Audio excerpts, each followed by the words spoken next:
be kala halabela hal ni mo do be sigila ka suna kala suna be ni kira tunta su nyon tonyo chande wa atu as nyon tonyo e min be yesu na mo ni mo sigila kan ni chesri imam e ka toro ma sama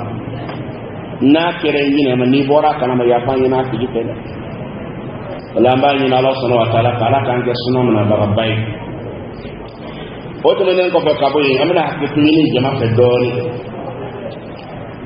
wala jora odo hadisa doka afobina damine me ni me fa ka bi wala damine kuma doka kuma minenye ajokunu kunu tafsir la nye wala njomi ne me fa ka adamina o kan ko doni ko ka kasoro ka tin no e saba ni no ka kisa ni dofu ye saba ni tala kunun tana pefo wala bi akado ka ko mo kono mo kanga enyini ko ka kuni ka fam ubina nan donna to mina nyini kolosi bi biya jan kono pasoreta kalama ne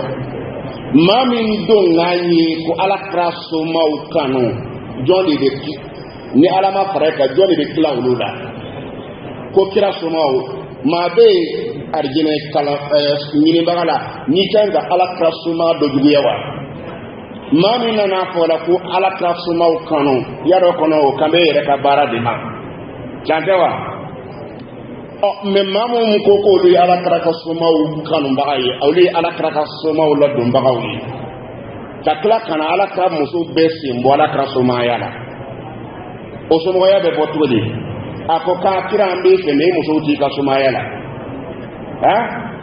o be samuwa ha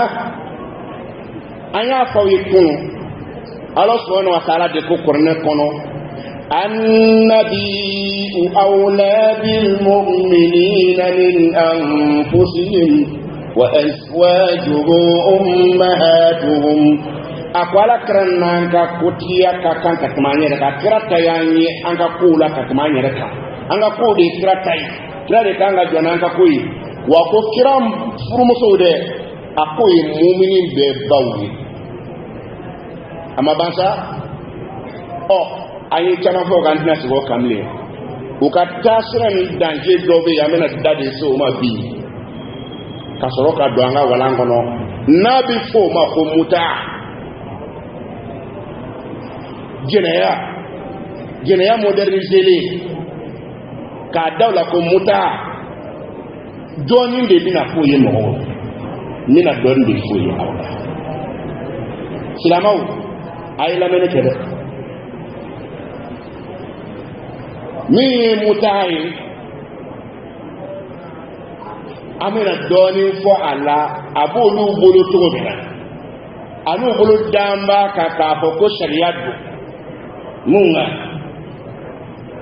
muta no ye kontara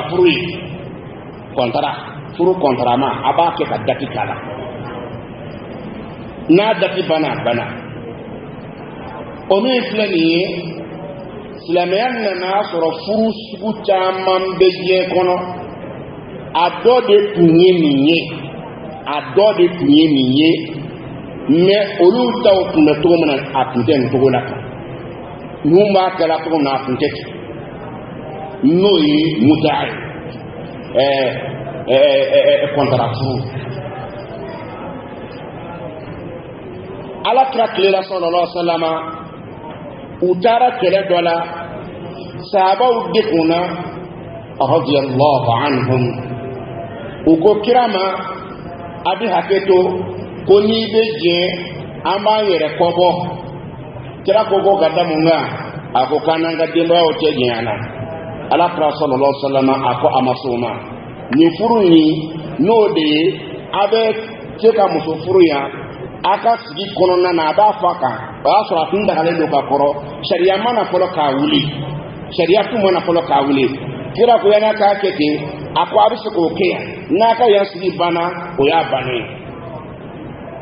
o kera o mamme ala krasina ka degere botuni akontu wo aga furu minge oni mamin tabi bolo ya kala bla jona ne mamin tabi bolo ala bla aya famwa o kɛra siɲɛ kelen siɲɛ fila laban na a ye wele da kɛlɛ kan a ko Ala subhanahu wa ta'ala a y'a don dɔ de da a ko Ala subhanahu wa ta'ala n'a ka ciden a k'a ba mɔgɔw bali la furu ni nasa fɔ lahara furu n'a ti daga bilen a ti daga dɔrɔra dɔ de tun y'a fɛngɛ o don yanni Ala ka kiri kana a la k'a fɛngɛ i b'a dɔn Ala kira nana fɛn caman sɔrɔ ye a ye baara kɛ n'a dɔw ye yanni Ala ka kiri kura kana o misali dɔ ye mun ye i mana fɔ k'a fɔ k'i ba ka tafe siri i muso la o tun y'o furu salen pewu fura yɛrɛ t'a la bilen Khawlatu a cɛ y'a fɔ a ma k'a fɔ k'a y'a ba ka tafe siri a la a taara Ala kira fɛ sallallahu alaihi wasallam Ala kira ko tiɲɛ na ne tɛ dɔ wɛrɛ dɔn ye furu sara sabu dɔ kiri gɛrɛ tɛ n bolo fɔlɔ o kɔrɔ a bɛ ka kiri kɛ ni jɔn ye kɔrɔma min bɛ yen o la sisan Ala nana fɔ sisan ko kiri kura bɛ yen ka kadi sani Alahu jigin fura min bɛ kɛ ka nin kuma datugu k'o fɔ ka sɔrɔ ka kiri kɔrɔ wuli ni tun bɛ ten Ala subhanahu wa ta'ala y'a wuli sabu Ala kira mana fɛn dɔ haramuya o bɛ fara ɲɛ ni Ala ka kumakan ye u nana fɔ ko furu min filɛ nin ye n'o ye kɔntara furu ye jɛnɛya pɛntirilen ye hali jɛnɛya sira dɔ ka ɲi n'a ye ko min filɛ nin ye ko Ala kira sara ko k'o kiri de to yen mɛ maa min y'a haramuya maaw kan a ko ye Umar bin Khattab ye a ye kuma lamɛn dɛ ko maa min ye muta haramuya silama jamakulu kan a ko ye Amirul Mu'minina ye Umar bin Khattab an bɛna diɲɛ k'u ka kuma ni k'a wuli ka bɔ yen ne dalilu ye a dalilu fɔlɔ ye min u y'o dalilu kɛ ko Umaru de y'a haramu n'o tɛ k'a dagalen don kuranɛ aya yɛrɛ la ko Ala ko famastamta'tum bihi minhunna fa'atuhunna ujurahunna ko ni aya de y'a daga k'a fɔ ko muta furukuruni walima kɔntara furu k'a dagalen don ko Ala kira sara kan to yen ko baara bɛɛ k'a kan dalilu fɔlɔfɔlɔ ko Umaru m'a wuli Umaru tɛ se ka kuranɛ nasu ka a wuli ka bɔ yen ka sahabaw to yen Umaru yɛrɛ ka limaniya di sɔn o ma an bɛna o dalilu d'aw ma a fɔlɔfɔlɔ ye nin ye Umaru bin Khattab mɔgɔw cɛbaraw y'i fara ɲɔgɔn kan ka n'a fɔ Umaru ye a ko Umaru n'i m'a lajɛ anw cɛbanaw tɛ ka se ka furu kɛ bilen ye furu gɛlɛya ko a y'a mɛn ko furu gɛlɛyara ko Umaru ka fɛɛrɛ tigɛ a la komi ale ye khalifa ye furu nafolo tɛ se ka nɔgɔya Umaru de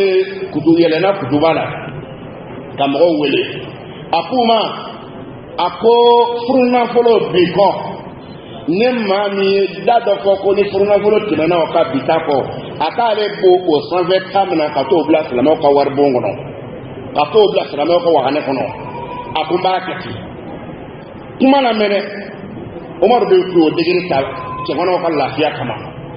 sabu furu nafolo cayara muso dɔ de wulila musokɔrɔba dɔ a wulila k'i jɔ misiri kɔnɔ ka misiri falen to sahaba cɛmanw bɛ yen sahaba musomanw bɛ yen a ko Umaru kuma bɛ n fɛ Umaru ko k'a bɛ cogo di a ko kari e ko k'i bɛna wale min kɛ nin ye k'i bɛ furu nafolo dansi ko foyi t'i fara a kan bilen a ko Umaru o t'i ka fɛn i tɛ se k'o kɛ i tɛ se a ko ka da mun ka muso munna n tɛ se munna a ka man ka kɛ a ko Ala subhanahu wa ta'ala de ko kuranɛ kɔnɔ wa ataytum ihdahunna qintara a ko n'a bɛ fɛ ka muso dɔ bila ka dɔ ta n'a sɔrɔ hali n'a sɔrɔ i ye nafolo muguba de d'a ma a furu nafolo ye a ko i kana foyi dina a la a ko Ala bɛ a daga anw ye nafolo mugu ka d'anw ma e b'a fɔ k'i b'o wuli ka bɔ yen k'i bɛ o dansigi Umaru t'i ta ye Umaru y'i bolo kɔrɔta jama la a ko muso y'a sɔrɔ Umaru y'a jɛ a y'a lamɛn dɛ a ko muso y'a sɔrɔ Umaru y'a jɛ a ko n kɔni b'a ɲini mɔgɔw fɛ a y'a nɔgɔya nka dasigi a la ne tɛ se k'o kɛ bilen nin kɛra jama la mɔgɔ min bɛ yen n'a dɛsɛra ka furu nafolo dantigɛ k'a fɔ ko muso kumakan na ale min ɲɛ bila a la o n'a ka muruba min ɲɛ bila a la Usman manye blala anaka fariya na kan nafolo sabat che far waraba be olu mo nye blala kasra no nye muso de ibolo krota amurungan desele ta fiti takla ka faye Umar tese Umar ko to tala no eche Umar ka wuli furu do dagale don de nafolo doron alamede nafolo doron Umar ko ka bo dansi muso yo wuli ka boy mais furu yera complet haram yali Umar kiso ko oke ka sahaba besile to bisika ta mawina ciao aka kuma ko karle ni ka dawma billahi galugo Umar masaka furu na fulu dantige ka ofar de ya mo kan furu yere ala ka furu do daga ni qur'an ayaye Umar ko haramuya fo go se bima otmana o fe su joyi na ba ka jene ya ta ayake aka ko Umar ya haramia ako wala ke ako wala ke ninda dalu belewa nimba yara ka fa Umar ke se ka haramia flana dalu flana mi ambe ba do ala kra do ke no ya Ali bin Abi Talib aka farnya dona aka chepariya dona atesra hada madenye olu yere ka kuma kana hal al tisra jineye hal jine tisala an wanda bala ali chepariye ngani jina ka kala won mabo kala mabolo me obolu yere dai me o ali na ka fariya sabaw no ka chepariya ala yurde mangu du korne kono wala yakhafuna lawmata la'im utesra mashiga janakinye nu wichefo ube arata de ki utesra mashiga janakinye Umar ibn Khattab ka kurne aya jigine ko o haramunya ala koko kini daga lendu ko haramunya ka Ali ibn Abi Talib sigilento ka sabab de sigilento olu masika fwe fola o ko ka buris manto nga fola te dima jata ta kuma ngalo na jekele ka o kuma na ala ma fo apo كنتم خير أمة أخرجت للناس تأمرون بالمعروف وتنهون عن المنكر وتؤمنون بالله أكان كرم موي أنغف زبي لا تتيني كامل يوم بلا يمانا أمن يوم بالجمانا يلا حلالا حرام يلي كجو توا Umar ko haram ya Ali bin Abi Talib biskilento anaka doni anaka chefariya anaka kiraka sumaya sabu ale joro kapo kosire ala kira dogani do akala modelo kele ala kira burange do naiwa ala kira burange do ali alu beki olubesra manyawa ali ki dama kuno do ko ka kama kuma ka chata ka galondo ataka galondo sa yamba do sa ka ko muta Umar ma haramya kiyo Umar yere exemple men ke mogola nafolo kola furu nafolo kola obe wasake sababu bebe olu teki maku ngalonga wala utunde pore kasoma ala kramu lamoti abada kere gere boloma ala kra yere burange ana dogake ana kallamode no ya Ali ibn Abi Talib min lamon lamoto ko sube barka bala abisra alanye atisra foye wallahi ni ala abada والد بن عبد الطالب لا يسكت على الباطل أتيما كنغلونغا أبدا ولا أفلك علي بن أبي طالب قال دي متا حرمو ko Umar de ya haramnya wallahi galodo o dalu fla koroy kili o ta fla o to dalu fla yawa dalu sabana ko daawma wi bolo da aya min ka fa ko aya de muta dali fo lahara aya min tumbola o aya bayira ka fo tien yere la galondo ala ma muta daga ka ko fo lahara galondo kadamunga aya bani ndoro we dalunu ge muta dalwi abandoron Allah subhanahu wa ta'ala ko wa man lam yastati' minkum tawlan an yankiha al-muhsanati al-mu'minati famimma malakat aymanukum min fatayatikum al-mu'minat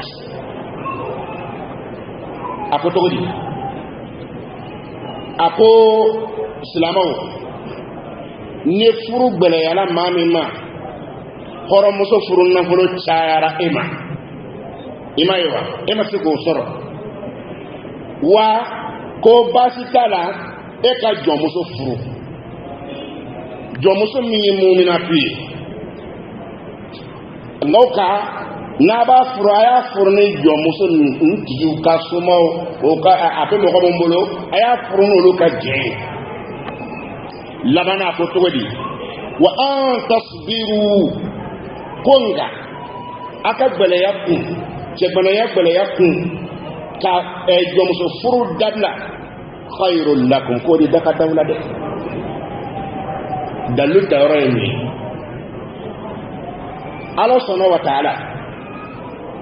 k'a daga ko mɔgɔ ka jɔnmuso ta jɔnmuso n'i y'a don ta min b'a la o dɔnnen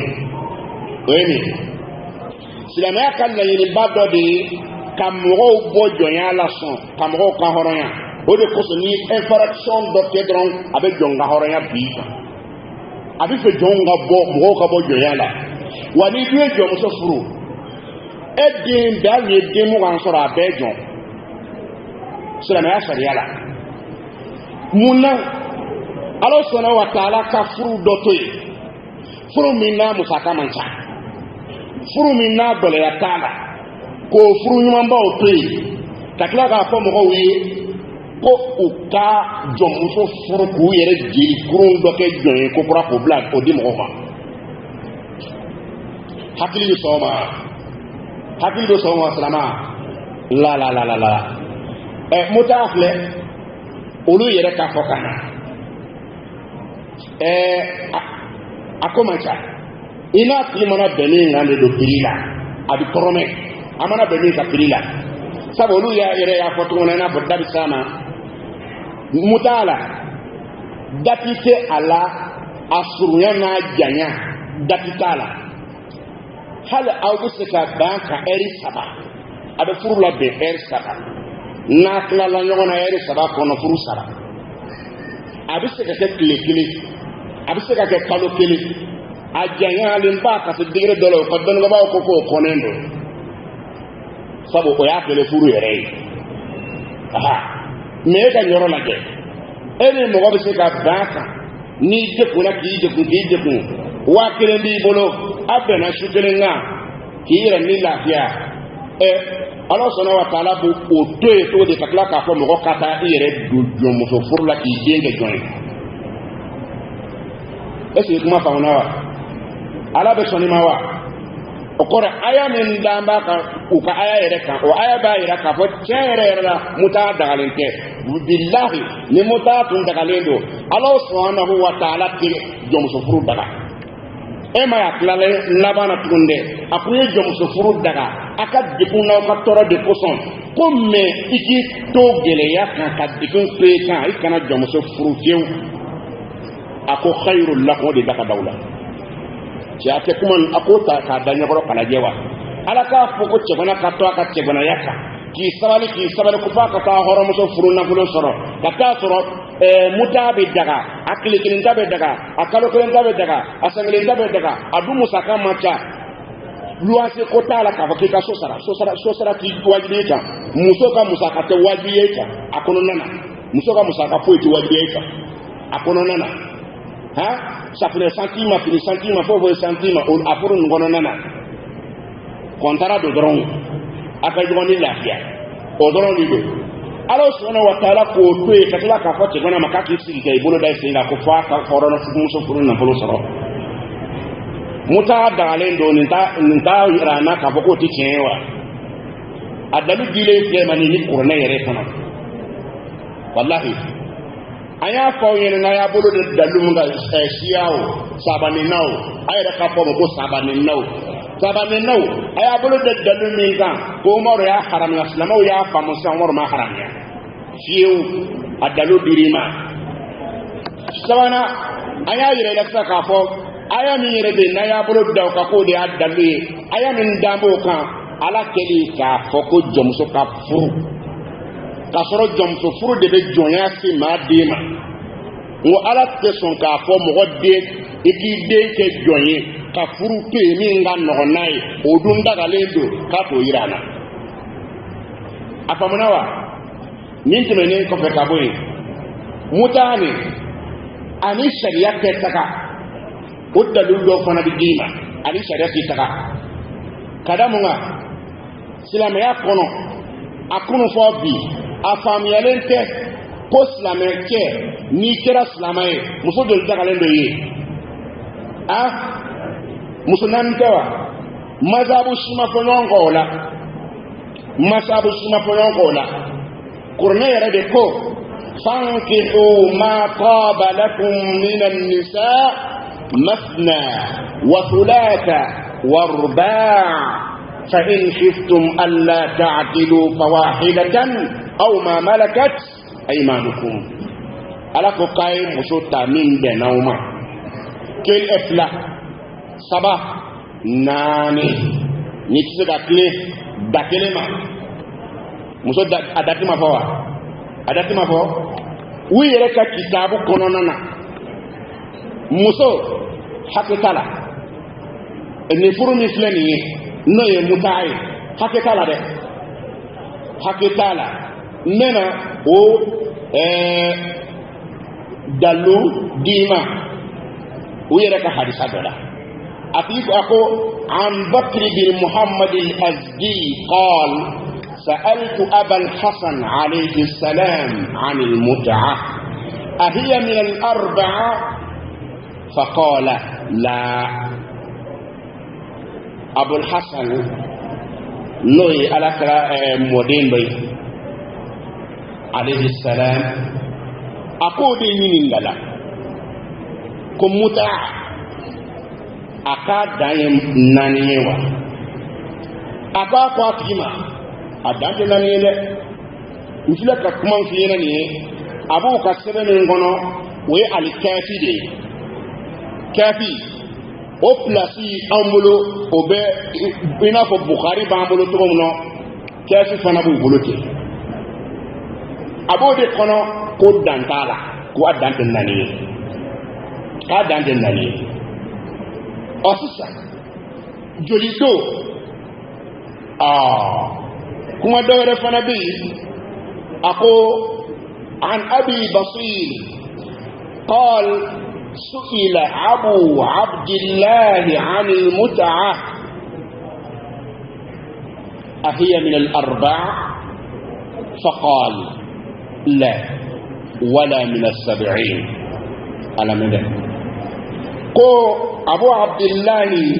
وي على كراك سما سنمان دوي على كاكا نمات يوبه وبدا قلون دالا قالوا دي نيني نالاو أبو بصر حديثانا كان بغاية أكو يلا نكاه متعلا فرقرنا أكاد داين نانيوا عليه جابي جيكو ناني كده وحالي بيولوفلا هذا بيولوفلا إبه كلينتا بماكو كارتيه ربي ساكي كومني كومني فو إبه كلينتا بلا إبه كلينتا سيكو be kelenta buguni mali region be bi dota bela imana ta je jamano jamana bi dota dantala yene jeji mo horo sa dara sira dere to yi bo ekan naje na kerata ni ala ka sharia be togodi ala subhanahu wa ta'ala ala karaka musu chamantala kal yoromna ako khalisatan laka min dunil mu'minin ako muso caman ka nya kerengere ka da ekilim peuma nya deima ako qad alim min duni mu'minin mu'minu sin talade qad alimna ma faradna alayhim fi azwajihim ni ala badon min bi daga mu'minu ni ne o dantige ka bangu min bi da ulu yo fora ka bangu nani wa ma malakat aymanuhum anu bulayni marano e join dangon tola nike ane sharia da sigi nito dalu daiwa sabu hakitala flana danger bado de furu ni kono oye munye wallahi ne mo ba kalama mo folo min kanga wuli ka ni fani kere oye de muso tigiu ani ali muso yerewu ani hali furukewu wallahi kan yere kono kadamanga o ka fenna ni bi furu muta ni ba ke ati fo fayo ti jago ate fo bayo te jago ay shere tanyana lo ti jago ay ni yake ba bon de basitala mais bi se ka ke shere tala fala kuna foi kuna ili musuka bala dro jago te ka fa shere tala okoro ene muso nyogo ye conference ke orola aka te ka ko jaranye de akobe tuwadi ire fana ka ko bende mon ire ka ko bende mon abo ko ka to de sisa anta ka clé fly abu be clé flaka anta fa papa yo ti jago yo anta fa mo yo ti jago yo anyo be kene ma bi kene nyo furu bon sir la do nyo che ni nga ala kama ni jina ya difference for ça mina ni ko esigile isaba nini na ina ko konye ka ni ko balan duniya gale ko akeka mina finyene ako hadisa fulani an mahran bin muhammad an ba'd ashabina an abi abdullah alayhi salam قال عن سعدان بن مسلم الرجل عن ابي عبد الله عليه السلام قال لا بأس بتزويج البكر إذا رضيت من غير إذن أبويها نصف عقل عن سعدان بن مسلم عن رجل عن أبي عبد الله عليه السلام قال لا بأس بتزويج البكر إذا رضيت من غير إذن أبويها أكا كتاب من بين وسائل الشيعة نيفكما فلان فو obe ane folo bo be kefu konnana flanani ni mela kan lakabo sa'dan bin muslim de ka foko abi abdullah abi abdullah kale ko la ba'sa bi tazwij al bikri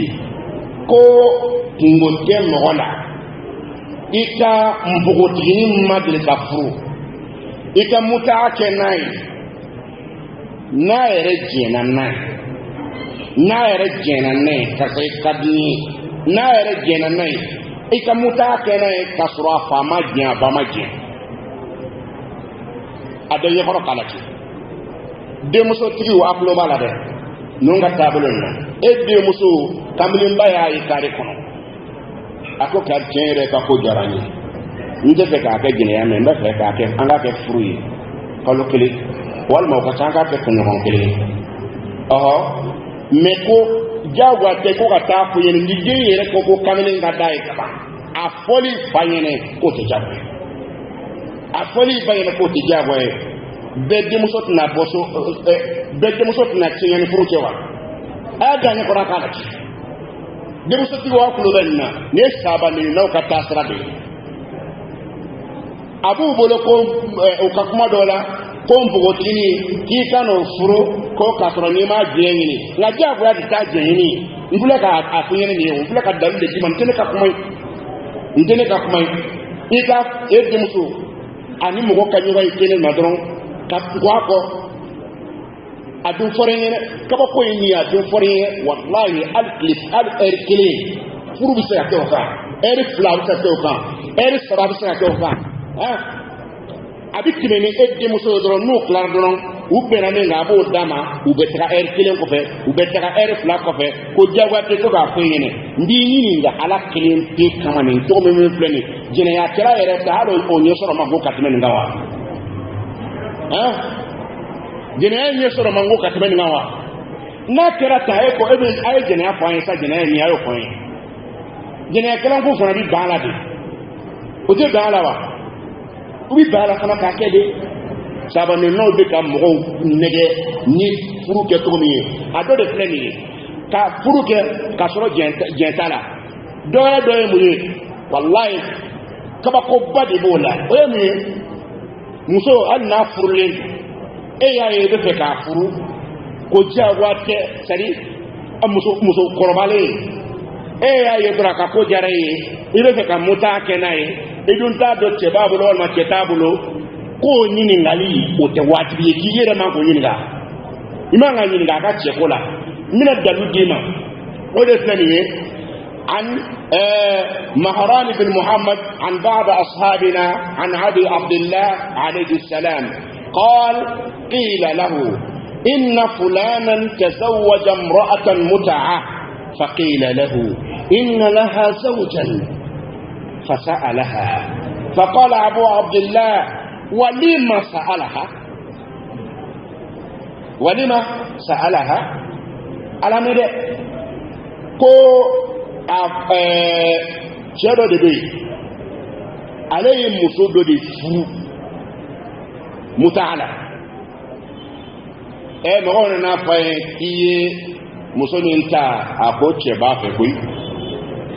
كوتش بافي كوي شادو وليلا كتا مسوني نيندا أكوتش بي فيوا أكوتش بي o fole karamo kayene ko karamo kede ko ma afle kamen ko ni ala kra sumadi galon dalala ko de nyini galike ko munde ya bla ka nyini ga ba ma tinana ka koyi mu ya bla ka nyini da o kora edi ite muso ya nyini ngawo karse ka ko kadinye ha ndi ye kare kono ya sai ka ko tabulo kadinye chante kleflatata online kleflatata me ko kana nyini nga ika koke na kara ko cheta ko na kara ko cheba ko yani ana yere bi che eta ko itola wallahi yere ka kuma dini ana cheba na kara ta muso na chema na bla nyona o mini ye kare konati ba ka ko bane ngo ve chebe ve o tala blo ni ngal tala mbaw ni ga ala kama ni kesuzete chiwa atesuzete chiwa uka kitabu mun to ko wasailu shi'a aben nibala aben de kono uka kuma de bo kono ni de suna ka kuma ide ni wera ka kitabu kono kuma yi mani na awni ala ke dudiu neni ndala esle hatu yi siban do bolo bliwa ha hatu sibe ma bolo bli furu min be na be de erekili ini mo so bla nyon da be de kere ko chanke ko ke koyi onu ye ko chere ke nyini ga ondre ti iti bla la ti ba nyini ga ne ko che anga yana nga ke ko che bi bulo wa ko ti ngo ni muso re ko ka baka bala dron ko bana ka ma fi ne salama o ayen naje ni be sabane no ka pen tablo ha ni mi ma fo ni ndu ga nyonyo e ma ya jama ka chawa dem sanu ga do ala to na wa ha dem sa do ene ala te mo mbe walonga de mami ka ko ne o ye ni nem ite do nawa ha ite do nawa asene ka di ko hake tala ha kiba ta hali bi wolonga e mo ngadi na bare nan ta ko ha wallahi ni ma fos na mo ye ase nyawa saba neni oya dama so tuanga ori yere ka kuni yere ka akuba mo oge me obole ko fala ni de bana me okendo ko Umar bin Haramia ayo dal daw mani wallahi ni ke kuma fitiniye ka nyefo awye muta ko ninga wati ani wati amaslama o hakli jini nyeni ala teneni ni jenaya yere te de kalfe to siki na ni jenaya te wana damna na ndi muso uchena na damna na wallahi mo kasi kan isra kan bi ka ko ki muso muso ko ne ka aka ko kai subhanallah ala ko to di bayo